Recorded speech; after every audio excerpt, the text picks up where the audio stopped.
ಉತ್ಸಾಹ ಮನೆ ಮಾಡಿದೆ. ಎಲೆಕ್ಷನ್ ರಿಸಲ್ಟ್ 3ಕ್ಕೆ 3 ಕ್ಷೇತ್ರಗಳನ್ನ ಗೆದ್ಕೊಳ್ತು. ಹೇಗೂ ಮೀರಿ ರಿಸಲ್ಟ್ ಬಂದದಕ್ಕೆ ಗ್ಯಾರಂಟಿ ಸರ್ಕಾರದಲ್ಲಿ ಉತ್ಸಾಹ ಮನೆ ಮಾಡಿದೆ. ಎಲೆಕ್ಷನ್ ರಿಸಲ್ಟ್ ಬೆನ್ನಲ್ಲೇ ಇದೀಗ ದೆಹಲಿ ಯಾತ್ರೆ, ಸಿಎಂ ದೆಹಲಿ ಯಾತ್ರೆ ಸಾಕಷ್ಟು ಕುತೂಹಲಕ್ಕೆ ಕಾರಣ ಆಗಿದೆ.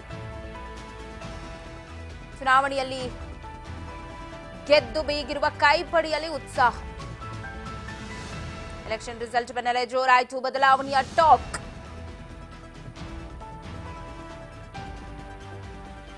ಬೆಳಗಾವಿ ಅಧಿವೇಶನದ ಹೊತ್ತಲ್ಲೇ ಬದಲಾವಣೆಯ ಸುನಾಮಿ ಕಾಂಗ್ರೆಸ್ ಸರ್ಕಾರದಲ್ಲಿ ಎದ್ದಿದೆ. ಮತ್ತಷ್ಟು ಗರಿಗೆ ಎದರಿದ ಸಚಿವ ಸಂಪುಟ ಸರ್ಜರಿ ಕುತೂಹಲ. 7 ರಿಂದ 8 ಸಚಿವರಿಗೆ ಹೊಸಬರಿಗೆ ಅವಕಾಶದ ವಾಸನೆ.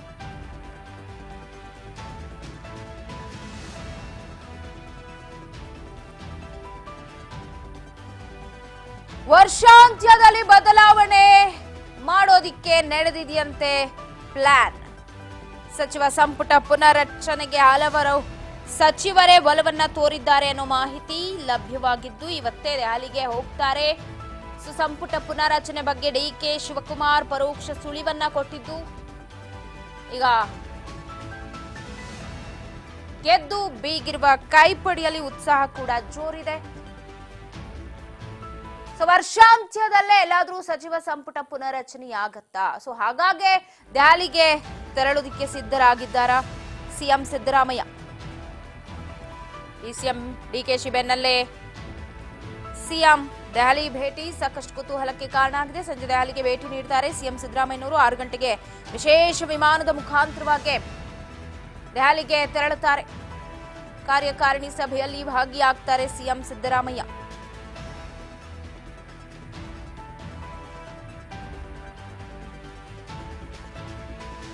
ಕಾರ್ಯಕಾರಿಣಿ ಸಭೆಯಲ್ಲಿ ಭಾಗಿಯಾಗಲಿದ್ದಾರೆ ಸಿಎಂ ಸಿದ್ದರಾಮಯ್ಯ.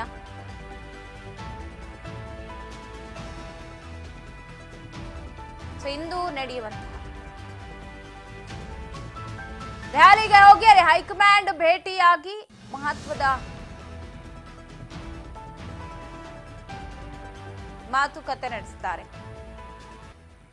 ಮೀಟಿಂಗ್ ಸಾಕಷ್ಟು ಕುತೂಹಲಕ್ಕೆ ಕಾರಣ ಆಗಿದೆ. ಇವತ್ತಿನ ದೆಹಲಿಯ ಸಿದ್ದರಾಮಯ್ಯನವರ ಭೇಟಿ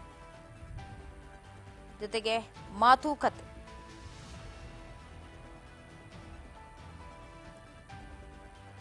ಏನೆಲ್ಲ ಪುನರ್ರಚನೆ ಆಗುತ್ತಾ ಅಥವಾ ಏನೆಲ್ಲ ವಿಚಾರಗಳನ್ನ ಮಾತನಾಡಬಹುದು? ಡಿಕೆ ಬೆನ್ನಲ್ಲೇ ಈಗ ಸಿಎಂ ಹೋಗ್ತಿರೋದೇ ಬಹಳಷ್ಟು ಕುತೂಹಲ. ಈ ಬಗ್ಗೆ ಮತ್ತಷ್ಟು ಅಪ್ಡೇಟ್ಸ್ ಅನ್ನ ಪಡೆದುಕೊಳ್ತಾ ಹೋಗೋಣ. ಪ್ರತಿನಿಧಿ ಬಸವರಾಜ್ ಹೂಗಾರ್ ನ್ಯೂಸ್ ಡೆಸ್ಕ್ ನಿಂದ ಲೈವ್ ನಲ್ಲಿ ಜಾಯ್ನ್ ಆಗ್ತಾ ಇದ್ದಾರೆ. ಬಸವರಾಜ್, 3ಕ್ಕೆ 3 ಕ್ಷೇತ್ರಗಳು ಬೈ ಎಲೆಕ್ಷನ್ ನಲ್ಲಿ ಕಾಂಗ್ರೆಸ್ ಗೆದ್ದಿದೆ, ಗೆದ್ದು ಬೀಗ್ತಾ ಇದೆ. ಈ ನಿಟ್ಟಿನಲ್ಲಿ ಈಗ ಸಡನ್ ಆಗಿ ದೆಹಲಿ ದಂಡಯಾತ್ರೆಯನ್ನ ಸಿಎಂ ಕೈಗೊಳ್ಳುತ್ತಿದ್ದಾರೆ. ಬಹಳಷ್ಟು ಕುತೂಹಲಕ್ಕೆ ಕಾರಣ ಆಗ್ತಾ ಇದೆ. ಏನೆಲ್ಲ ಆಗ್ತಿದೆ ಅಪ್ಡೇಟ್ಸ್ ಅಂತ? ಪವಿತ್ರ, ಈಗಾಗಲೇ ಸಿಎಂ ಸಿದ್ದರಾಮಯ್ಯನವರು ಇವತ್ತು ಸಂಜೆ 6 ಗಂಟೆಗೆ ಬೆಂಗಳೂರಿನಿಂದ ದೆಹಲಿಗೆ ಪ್ರಯಾಣವನ್ನ ಬೆಳೆಸಲಿದ್ದಾರೆ. ಈಗಾಗಲೇ ಡಿಸಿಎಂ ಡಿಕೆ ಶಿವಕುಮಾರ್ ಅವರು ದೆಹಲಿಯ ಪ್ರವಾಸದಲ್ಲಿರ್ತಕ್ಕಂಥದ್ದು. ಈ ನಡುವೆ ಸಿಎಂ ಸಿದ್ದರಾಮಯ್ಯನವರು ಕೂಡ ಇವತ್ತು ಸಂಜೆ ದೆಹಲಿಗೆ ಹೋಗುವಂಥದ್ದು ಸಾಕಷ್ಟು ಕುತೂಹಲಕ್ಕೆ ಎಡೆ ಮಾಡಿಕೊಟ್ಟಿದೆ. ಹೈಕಮಾಂಡ್ ನಾಯಕರನ್ನ ಇಬ್ಬರು ನಾಯಕರು ಭೇಟಿಯಾಗಿ ಕೆಲವೊಂದಿಷ್ಟು ಮಹತ್ವದ ವಿಚಾರಗಳನ್ನ ಚರ್ಚೆ ಮಾಡಲಿದ್ದಾರೆ ಅನ್ನುವಂಥ ಮಾಹಿತಿ ಕೂಡ ಸಿಗ್ತಾ ಇದೆ. ಯಾಕಂತಂದ್ರೆ ಈಗಾಗಲೇ 3 ಉಪಚುನಾವಣೆಗಳಲ್ಲಿ ಕೂಡ ಕಾಂಗ್ರೆಸ್ ತನ್ನ ಗೆಲುವನ್ನ ಸಾಧಿಸಿರ್ತಕ್ಕಂಥದ್ದು. ಆ ಒಂದು ಉತ್ಸಾಹದಲ್ಲಿ ಕೂಡ CM Siddaramaiah, DCM D K Shivakumar ಇರುವಂತದ್ದು. ಈ ನಡುವೆ ಸಚಿವ ಸಂಪುಟ ಪುನರ್ರಚನೆ ಮಾಡಬೇಕು ಅನ್ನುವಂತ ವಿಚಾರಗಳು ಕೂಡ ಚರ್ಚೆ ಆಗ್ತಾ ಇದಾವೆ. ಸಚಿವ ಆಕಾಂಕ್ಷಿಗಳು ಸಾಕಷ್ಟು ಈಗಾಗಲೇ ಹೈಕಮಾಂಡ್ ನಾಯಕರಿಗೂ ಕೂಡ ಗಮನಕ್ಕೆ ತರುವಂತ ಪ್ರಯತ್ನವನ್ನ ಮಾಡಿದ್ದಾರೆ. ಮತ್ತೆ ರಾಜ್ಯ ನಾಯಕರಾಗಿರ್ತಕ್ಕಂಥ CM Siddaramaiah, DCM D K Shivakumar ಕೂಡ ಹಲವು ಬಾರಿ ಅವರಿಗೆ ತಮ್ಮ ಅಳಲನ್ನು ಕೂಡ ತೋಡ್ಕೊಂಡಿದ್ದಾರೆ ಅನ್ನುವಂಥದ್ದು ಕೂಡ, ಮತ್ತೆ ಹಲವಾರು ಶಾಸಕರು ಕೂಡ ಒತ್ತಡವನ್ನು ಹೆಚ್ಚಿಸಿದ್ದಾರೆ ಅನ್ನುವಂತ ಮಾಹಿತಿ ಕೂಡ ಇರುವಂತದ್ದು. ಹಾಗಾಗಿ ಈಗ ಡಿಸೆಂಬರ್ ತಿಂಗಳ ಅಂತ್ಯ ಅಥವಾ ಜನವರಿ ತಿಂಗಳಲ್ಲಿ ಸಚಿವ ಸಂಪುಟ ಪುನರ್ರಚನೆ ಮಾಡಬೇಕು ಅನ್ನುವಂತಹ ಲೆಕ್ಕಾಚಾರದಲ್ಲಿ ಕಾಂಗ್ರೆಸ್ ಪಕ್ಷದ ನಾಯಕರು ಇರುವಂತದ್ದು. ಈ ಒಂದು ನಿಟ್ಟಿನಲ್ಲಿ ಕೆಲವೊಂದಿಷ್ಟು ವಿಚಾರಗಳನ್ನ ಚರ್ಚೆ ನಡೆಸಲಿಕ್ಕೆ, ಮತ್ತೆ ಮುಂದೆ ಇನ್ನು ಸ್ಥಳೀಯ ಮಟ್ಟದ ಚುನಾವಣೆಯ ಒಂದು ರೀತಿಯಲ್ಲಿ ತಯಾರಿ ಹೇಗೆ, ಮತ್ತೆ ಕಾಂಗ್ರೆಸ್ ಪಕ್ಷ ಇನ್ನೂ ಕೂಡ ಸಾಕಷ್ಟು ಒಂದ್ ಕಡೆ ಪರಿಣಾಮಕಾರಿ ಬೀರಬೇಕು ಅನ್ನುವಂತ ನಿಟ್ಟಿನಲ್ಲಿ ಕೂಡ ಒಂದಿಷ್ಟು ಸಮಾಲೋಚನೆ ಮಾಡ್ಲಿಕ್ಕೆ ಏನು ದೆಹಲಿಗೆ ಹೋಗ್ತಕ್ಕಂಥ ಸಿಎಂ ಸಿದ್ದರಾಮಯ್ಯನವರು ಸಾಕಷ್ಟು ವಿಚಾರಗಳನ್ನ ಚರ್ಚೆ ನಡೆಸಲಿದ್ದಾರೆ. ಪ್ರಮುಖವಾಗಿ ಪವಿತ್ರ ಈಗಾಗಲೇ ಸಚಿವ ಸಂಪುಟದಲ್ಲಿ ಕೆಲವಷ್ಟು ಸಚಿವರು ತಮ್ಮ ಕಾರ್ಯವೈಖರಿ ಸರಿಯಾಗಿಲ್ಲ ಅನ್ನುವಂತ ವರದಿಯನ್ನು ಕೂಡ ಇರತಕ್ಕಂಥದ್ದು. ಹಾಗಾಗಿ ಯಾವ್ಯಾವ ಸಚಿವರನ್ನ ಕೈ ಬಿಡಬೇಕು, ಯಾವೆಲ್ಲ ಶಾಸಕರನ್ನ ಸಚಿವ ಸಂಪುಟದ ಒಳಗಡೆ ತೆಗೆದುಕೊಳ್ಳಬೇಕು ಅನ್ನುವಂತ ನಿರ್ಧಾರವನ್ನು ಕೂಡ ಇವತ್ತು ಹೈಕಮಾಂಡ್ ನಾಯಕರ ಜೊತೆ ಚರ್ಚೆ ಮಾಡಲಿದ್ದಾರೆ ಸಿಎಂ ಸಿದ್ದರಾಮಯ್ಯನವರು.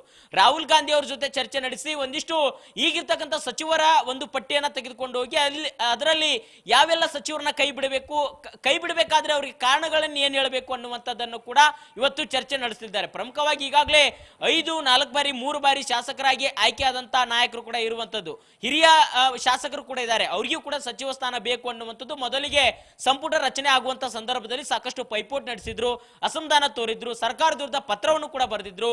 ಈ ರೀತಿಯಾಗಿರ್ತಕ್ಕಂಥ ನಡವಳಿಕೆ ಕೂಡ ಆಗಿದ್ರು. ಅದಾದ ಬಳಿಕ ಹೈಕಮಾಂಡ್ ನಾಯಕರು ಮತ್ತೆ CM Siddaramaiah, D K Shivakumar ಅವರು ಕೂಡ ಸಮಾಧಾನ ಪಡಿಸುವಂತ ಮಾಡಿ ನಿಮಗೆ ಮುಂದೆ ಪಕ್ಷ ಸ್ಥಾನಮಾನ ಕೊಡುತ್ತೆ, ಮುಂದೆ ಪುನರ್ರಚನೆ ಆದಂತ ಸಂದರ್ಭದಲ್ಲಿ ನಿಮಗೆ ಸಚಿವ ಸ್ಥಾನ ಕೊಡ್ತೇವೆ ಅನ್ನುವಂತ ಮಾತುಗಳನ್ನು ಕೊಟ್ಟಿದ್ದಾರೆ. ಇನ್ನೊಂದು ಕಡೆ ಪವಿತ್ರ ಬೇರೆ ಅನ್ಯ ಪಕ್ಷಗಳಿಂದಲೂ ಕೂಡ ಸಾಕಷ್ಟು ಒಂದು ನಾಯಕರು ಕೂಡ ಬಂದಿರತಕ್ಕಂಥದ್ದು. ಈಗ ಅವರು ಕಾಂಗ್ರೆಸ್ ಪಕ್ಷಕ್ಕೆ ಬಂದು ಗೆಲುವು ಕೂಡ ಸಾಧಿಸಿದ್ದಾರೆ. ಹಿರಿಯ ನಾಯಕರು ಕೂಡ ಇದ್ದಾರೆ. ಅವರಿಗೂ ಕೂಡ ಈಗ ಪುನರ್ರಚನೆ ಆದ್ರೆ ಅವರಿಗೂ ಕೂಡ ಅವಕಾಶ ಮಾಡಿಕೊಡುವಂತದ್ದು ಕಾಂಗ್ರೆಸ್ ಪಕ್ಷದ ನಾಯಕರ ಜವಾಬ್ದಾರಿ ಆಗಿರ್ತಕ್ಕಂಥದ್ದು. ಆ ರೀತಿಯಲ್ಲಿ ಮಾತುಕತೆ ಆಗಿದೆ ಅನ್ನುವಂತ ಮಾಹಿತಿ ಕೂಡ ಇರುವಂತದ್ದು. ಒಂದ್ ಕಡೆ ವಲಸಿಗರಿಗೆ ಬಂದಿರತಕ್ಕಂತ ಶಾಸಕರಿಗೂ ಕೂಡ ಅವರಿಗೂ ಕೂಡ ಸ್ಥಾನಮಾನ ಕೊಡಬೇಕು. ಇನ್ನೊಂದು ಕಡೆ ಪಕ್ಷದಲ್ಲಿ ಹಲವು ನಾಯಕರು ಕೂಡ ಹಿರಿಯರಿದ್ದಾರೆ, ಅವರಿಗೂ ಕೂಡ ಸಚಿವ ಸಂಪುಟದಲ್ಲಿ ಇಡಬೇಕು. ಮತ್ತೆ ಇನ್ನೊಂದು ಕಡೆ ಸಚಿವ ಸಂಪುಟದಲ್ಲಿ ಈಗಿರ್ತಕ್ಕಂಥ ಸಚಿವರನ್ನ ಯಾವ ರೀತಿಯಾಗಿ ಹಿಂಪಡೆದುಕೊಳ್ಬೇಕು ಅನ್ನುವಂಥ ನಿಟ್ಟಿನಲ್ಲಿಗೂ ಸಾಕಷ್ಟು ಒಂದ್ ಕಡೆ ಸುದೀರ್ಘವಾಗಿರ್ತಕ್ಕಂಥ ಚರ್ಚೆ ನಡೆಸಲಿದ್ದಾರೆ. ಪವಿತ್ರ ಎಸ್ ಬಸವರಾಜ್, ಒಂದ್ ಕಡೆ ಸಿಎಂ ಡಿ ಕೆ ಶಿವಕುಮಾರ್ ಅವರು ಕೂಡ ದೆಹಲಿ ಯಾತ್ರೆಯ ಬೆನ್ನಲ್ಲೇ ಈಗ ಸಿಎಂ ಹೋಗ್ತಾ ಇರೋದು ತರಾತುರಿಯಲ್ಲಿ ಅಂತ. ಜೊತೆಗೆ ಈಗ ಕೆಪಿಸಿಸಿ ಹುದ್ದೆ ವಿಚಾರನೂ ಕೂಡ ಮುನ್ನೆಲೆಗೆ ಬಂದಿದೆ ಬಸವರಾಜ್. ಆ ವಿಚಾರಕ್ಕೆ ಏನಾದ್ರೂ ಸಿಎಂಗೂ ಮೊದಲೇ ಹೋಗಿ ಬೇಕಾದವ್ರಿಗೆ ಏನಾದ್ರೂ ಅಲ್ಲಿ ಟವಲ್ ಹಾಕೋಕೆ ಮುಂದಾದ್ರ ಏನು ಅಂತ? ಖಂಡಿತ ಪವಿತ್ರ, ಒಂದು ಪ್ರಮುಖವಾಗಿ ಸಚಿವ ಸಂಪುಟ ಪುನಾರಚನೆ ಸಾಕಷ್ಟು ಒಂದು ಮಹತ್ವದಾಗಿ ಚರ್ಚೆ ನಡೆಸ್ತಾರೆ. ಅದಾದ ಬಳಿಕ ಕೆಪಿಸಿಸಿ ನೂತನ ಅಧ್ಯಕ್ಷರು ಯಾರಾಗಬೇಕು ಅನ್ನುವಂತ ವಿಚಾರಕ್ಕೆ ಸಂಬಂಧಪಟ್ಟಂತೆ ಒಂದು ಸುತ್ತಿನ ಮಾತುಕತೆ ಕೂಡ CM Siddaramaiah, D K Shivakumar ಇಲ್ಲಿ ರಾಜ್ಯದಲ್ಲೇ ಮಾತುಕತೆ ನಡೆಸಿದ್ದಾರೆ ಅನ್ನುವಂಥದ್ದು ಕೂಡ ಸ್ವತಃ ಡಿ ಕೆ ಶಿವಕುಮಾರ್ ಅವರೇ ಒಪ್ಪಿಕೊಂಡಿರ್ತಕ್ಕಂಥದ್ದು. ಹಾಗಾಗಿ ಈ ಬಗ್ಗೆ ಕೆಪಿಸಿಸಿ ಅಧ್ಯಕ್ಷ ಸ್ಥಾನಕ್ಕೆ ಯಾರನ್ನ ಆಯ್ಕೆ ಮಾಡಿದ್ರೆ ಸೂಕ್ತ, ಮುಂದೆ ಪಕ್ಷ ಹಲವಾರು ಚುನಾವಣೆಗಳು ಎದುರಿಸಬೇಕಾಗುತ್ತೆ, ಸ್ಥಳೀಯ ಮಟ್ಟದ ಚುನಾವಣೆ ಆಗಿರ್ಬೋದು, ಮತ್ತೆ ಮುಂದೆ 2028ಕ್ಕೂ ಕೂಡ ಚುನಾವಣೆ ಏನ್ ಬರುತ್ತೆ ಆ ಚುನಾವಣೆಯು ಕೂಡ ಒಂದು ಸಮರ್ಥವಾಗಿ ನಿಭಾಯಿಸುವಂತ ವ್ಯಕ್ತಿಯಲ್ಲಿ ಒಂದು ಹುದ್ದೆಗೆ ಕೊಡಬೇಕು ಅನ್ನುವಂತ ನಿಟ್ಟಿನಲ್ಲಿ ಕೂಡ ಚರ್ಚೆ ಆಗ್ತದೆ. ಇನ್ನೊಂದು ಕಡೆ ಸಮುದಾಯವಾರು ಕೂಡ ಇಲ್ಲಿ ಪೈಪೋಟಿ ಇರ್ತಕ್ಕಂಥದ್ದು. ಒಂದ್ ಕಡೆ ಲಿಂಗಾಯತ ಸಮುದಾಯಕ್ಕೆ ಬೇಕು ಅನ್ನುವಂಥದ್ದು, ಇನ್ನೊಂದು ಕಡೆ SC ST ಸಮುದಾಯ, ಪರಿಶಿಷ್ಟ ಜಾತಿ ಪರಿಶಿಷ್ಟ ಪಂಗಡ ಸಮುದಾಯಕ್ಕೆ ಬೇಕು ಅನ್ನುವಂಥದ್ದು. ಈ ರೀತಿಯಾಗಿರ್ತಕ್ಕಂಥ ಪ್ರಬಲವಾಗಿರ್ತಕ್ಕಂಥ ಪೈಪೋಟಿ. ಈ ನಡುವೆ ಮಾಜಿ ಸಂಸದರಾಗಿರ್ತಕ್ಕಂಥ DK ಸುರೇಶ್ ಅವರ ಹೆಸರು ಕೂಡ ಕೇಳಿ ಬರ್ತಾ ಇದೆ. ಹೀಗಾಗಿ DK ಶಿವಕುಮಾರ್ ಅವರು ಕೂಡ ಸಿಎಂ ಸಿದ್ದರಾಮಯ್ಯ ಜೊತೆ ಚರ್ಚೆ ನಡೆಸಿ ಅಂತಿಮವಾಗಿರ್ತಕ್ಕಂಥ ಹೆಸರನ್ನು ಕೂಡ ಇವತ್ತು ಹೈಕಮಾಂಡ್ ನಾಯಕರ ಮುಂದೆ ಪ್ರಸ್ತಾಪ ಮಾಡಲಿದ್ದಾರೆ. ಇಬ್ಬರು ನಾಯಕರು ಕೂಡ ಹೈಕಮಾಂಡ್ ನಾಯಕರ ಜೊತೆ ಚರ್ಚಿಸಿ ಅವರದೇ ಆಗಿರ್ತಕ್ಕಂಥ ಹೆಸರನ್ನು ಸೂಚಿಸ್ತಾರೆ. ಅದಾದ ಬಳಿಕ ಹೈಕಮಾಂಡ್ ನಾಯಕರು DK ಶಿವಕುಮಾರ್ ಯಾರ ಹೆಸರು ಸೂಚಿಸ್ತಾರೆ, ಸಿಎಂ ಸಿದ್ದರಾಮಯ್ಯವರು ಯಾರ ಹೆಸರು ಸೂಚಿಸ್ತಾರೆ ಅದನ್ನು ನೋಡಿಕೊಂಡು ಹೈಕಮಾಂಡ್ ನಾಯಕರು ಅಂತಿಮವಾಗಿರ್ತಕ್ಕಂಥ ಕಾಂಗ್ರೆಸ್ ಪಕ್ಷಕ್ಕೆ ಅಧ್ಯಕ್ಷರನ್ನ ಆಯ್ಕೆ ಮಾಡಲಿದೆ. ಒಂದ್ ಕಡೆ ಒಂದಿಷ್ಟು ಮಾಹಿತಿಯ ಪ್ರಕಾರ ಸಚಿವ ಸತೀಶ್ ಜಾರಕಿಹೊಳಿ ಹೆಸರು ಉಲ್ಲೇಖ ಮಾಡಿರ್ತಕ್ಕಂಥದ್ದು. ಅದಕ್ಕೆ DK ಶಿವಕುಮಾರ್ ಕೂಡ ಒಪ್ಪಿಗೆ ಇದೆ, ಇತ್ತ ಸಿಎಂ ಸಿದ್ದರಾಮಯ್ಯವ್ರದ್ದು ಕೂಡ ಒಪ್ಪಿಗೆ ಇದೆ. ಆದ್ರೆ ಹೈಕಮಾಂಡ್ ನಾಯಕರು ಇದನ್ನ ಯಾವ ರೀತಿ ತೆಗೆದುಕೊಳ್ತಾರೆ ಅನ್ನುವಂಥದ್ದು ಕಾದಷ್ಟೇ ನೋಡಬೇಕಾಗಿದೆ. ಪವಿತ್ರ ಬಸವರಾಜ್, ಇನ್ನೊಂದು ಕಡೆ ಈಗ ವಿಪಕ್ಷಗಳು ಮುಗಿಬೀಳ್ತಾ ಇರುವಂತಹ ವಿಚಾರ ಆಗಿರ್ಬೋದು. ಸೊ ಇದೆಲ್ಲವನ್ನ ನೋಡ್ತಾ ಇದ್ರೆ ಎಲ್ಲೋ ಬದಲಾವಣೆ ಅನ್ನೋದು ಬೇಕೇ ಬೇಕು ಅಂತ ಅನ್ನಿಸ್ತಾ, ಇನ್ನೊಂದು ಕಡೆ ನೋಡಿ ಎಲ್ಲೂ ಅಭಿವೃದ್ಧಿ ಕಾರ್ಯಗಳೇ ಆಗ್ಲಿಲ್ಲ ಬಸವರಾಜ್. ಸಚಿವ ಸಂಪುಟ ರಚನೆಯಾಗಿ ಈಗಾಗಲೇ 2 ವರ್ಷ ಆಗ್ತಾ ಬಂತು.